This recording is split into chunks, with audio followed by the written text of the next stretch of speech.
A major geopolitical event in the Middle East that may change the balance of power in that region. We go to Moscow and speak with Mark Sleboda, analyst and lecturer at Moscow State University, to try to understand what it all means. Mark, it looks like a major reconfiguration of the geopolitical scene in the Middle East, brokered by China. Why don't you help us understand what we're looking at? Yeah, there were geopolitical earthquakes this weekend coming out of the Middle East, and to the shock of many people, myself included, Saudi Arabia and Iran have agreed to restore diplomatic ties, re-exchange embassies, and basically agreed to a mutual statement that amounts to a blueprint forward towards, in an optimistic reading, is a substantial improvement of relations between the two of them. And this was brokered by China. And it comes after for the last couple of years, there have been multiple attempts to get Saudi Arabia and Iran to at least restore diplomatic relations by Pakistan's Imran Khan, Iraq, Oman, and they have all fallen through. And suddenly, obviously this was in the works behind the scenes, but no one seems to have known about it. China steps forward, and you have the Saudi and Iranian foreign ministers, shaking hands and shaking hands, wrapped with each other around the Chinese former foreign minister and now member of the Politburo. I mean, this is amazing all by itself. Okay, these blood enemies, that everyone thought anyway. Again, let's not be optimistic. Saudi Arabia and Iran have long, not only political but religious and cultural animosities between them. This isn't going to paper over everything overnight. And it's wrong to think of it as such. But even exchanging embassies, they broke off all diplomatic relations 7 years ago when the Saudi regime executed a Shiite cleric in Saudi Arabia. There is a Shiite minority in Saudi Arabia, particularly in the border area with Yemen, by the way. And that led to a great deal of animosity between the two, as well as the escalating war in Yemen, with both of them to some extent backing Iran, to some extent backing the Houthis, Saudi Arabia directly militarily involved in Yemen. And certainly this seems to add impetus to recent moves seemingly initiated by Saudi Arabia to wind down the conflict in Yemen, which, of course, has been a long and brutal affair and resulted in a great deal of malnutrition and starvation across Yemen, already the poorest country in the world.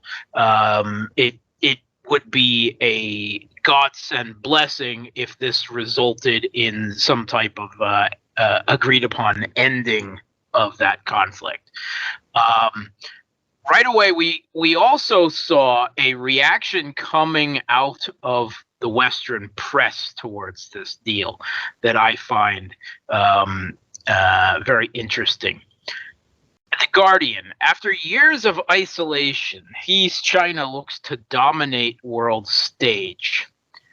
And then we have Crux, a big blow to Israel and the U.S. China plays starring role in historic relations of Iran-Saudi ties. New York Times: Chinese broker deal upends Mideast diplomacy and challenges the U.S. China brokered Iran-Saudi deal raises red flags for the U.S., says The Hill. It also says, with Saudi-Iran diplomacy, is China pushing the U.S. aside in the Middle East? And now, Reuters analysis: China role in Saudi-Iran deal a tricky test for the U.S. And so on and so forth. I'm sure you can see this created a great deal of unease in Washington and in Tel Aviv and in Israel as well. So for decades now, U.S. hegemony in the Middle East has been built on a tripod of the U.S., Israel, and Saudi Arabia arranged together against Iran. Right, that has been the formula for several decades now for U.S. control in the Middle East. And suddenly, one leg of that tripod is defecting. Seemingly. And Israel is regarding it as a serious foreign policy failure for themselves and security threat and so forth. And the U.S. is both worried about the loss of their hegemony, about China moving in and stealing their thunder. And you're like, why are they so upset about the possibility of peace in the Middle East? Oh boy! Because they have had their hegemony has been built on the standard divide and conquer. I mean, Exactly. it's not like the U.S. created the Saudi Iranian split, but they certainly exploited it and exacerbated it, with Iran as well. And I mean, it's much bigger, of course, even than modern geopolitics, because this is the largest, most important country in the Shiite world, Islamic world, now sitting down at the table again, finally, with the most important country, by many standards, because of Mecca and so forth, and the oil, with the Sunni world.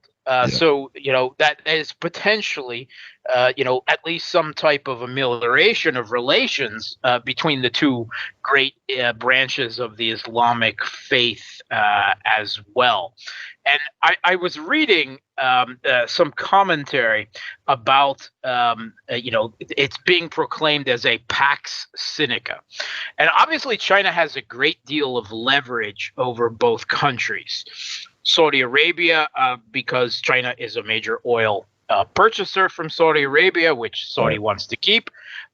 And with Iran, because of long-standing U.S. sanctions that continually escalate, Iranian imports from China, economically have helped keep the country alive, and both China and Russia have been growing towards becoming a security guarantor. And it's funny, they talk about this, about the U.S. still, about that. By American standards, China's presence in the Middle East is minimal.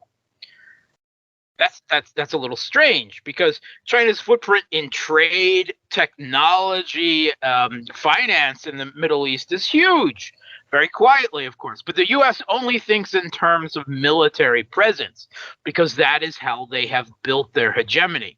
And while the U.S. has thousands and thousands of U.S. troops in the region at multiple bases, Qatar, Iraq, even the occupation of Syria and elsewhere, China only has one military base. In fact, they only have one military base at all outside of China, and that is in Djibouti in the Red Sea, where they have a grand total of some 200 security troops. But the U.S. is shocked because the diplomatic thunder in the world has been stolen, not at the barrel of a gun or the strike of a cruise missile, but at trade. And finance, the ability to spread 5G technology and the like. And both countries have something to gain here, but I think it represents a real geopolitical sea shift in Saudi Arabia. We've seen it already. Deals with Russia, We've seen them talk to China about conducting trade outside the oil trade outside the dollar, an indication that Saudi Arabia wants to join BRICS and potentially even the Shanghai Cooperation Organization. This is a major shift in Saudi foreign policy, and I see it as the Saudi leadership, Mohammed bin Salman, having come out of the gate with a lot of young bravado and geopolitical steel, if you will, involved in regime change, U.S.-backed regime change operations in Libya and then in Syria, which at least the latter of which failed, and an escalation of the conflict in Yemen.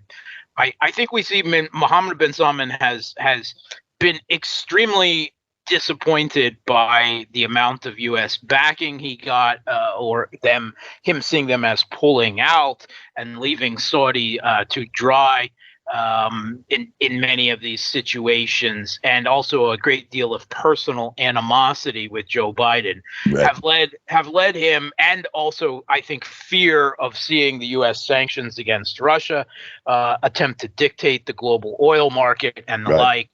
They want options, and that's what they're shopping here for. And they want to focus on internal development and diversification of their economy away from oil to center on finance and high tech. And China, peace with Iran in the region, or at least more peace. I don't want to be too optimistic here. And a good economic working and financial relationship with China is the way that Mohammed bin Salman sees to do that now, rather than dovetailing on the U.S. And it would be, of course, the way to go. Mark, thank you very much for your comments and for your insight. And we will follow this as it develops, because this is the beginning of something that's going to flourish or not. And we'll see. Potentially, yes. Yep. Yes. Thank you very much. For KPFK, I'm Don DeBar.